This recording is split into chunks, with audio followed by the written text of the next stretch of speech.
Hola, sean bienvenidos una vez más. Hoy prepararemos un delicioso helado de Oreo. Para ello solo necesitarás 18 galletas Oreo, 2 tazas de crema para batir y una lata de leche condensada. Empezaremos en triturar las galletas. Lo que queremos es dejarlas en pedacitos pequeños. Recuerda de guardar de 3 o 4 galletas para decorar después.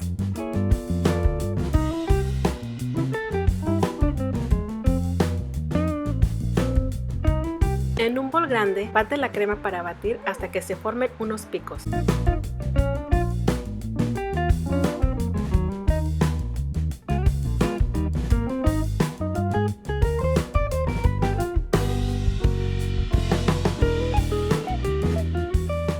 Agrega la leche condensada y bate de nuevo a velocidad baja hasta que esté bien incorporado.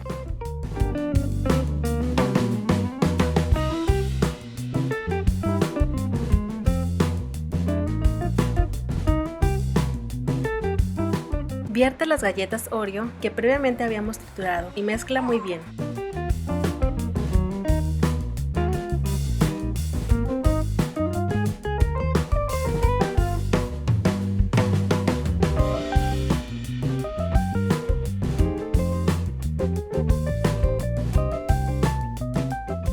Vierte la mezcla del helado en un recipiente, preferiblemente de aluminio ya que se enfría más rápido y conserva mejor lo frío.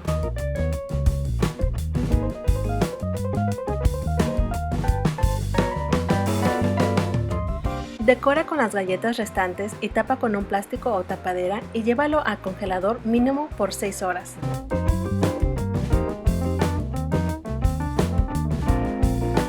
Ya pasadas las 6 horas es momento de disfrutar. ¿A poco no se ve riquísimo? Y muy sencillo de hacer. Espero les haya gustado, dejen su like si así lo fue, suscríbanse si no lo han hecho y nos vemos en la próxima.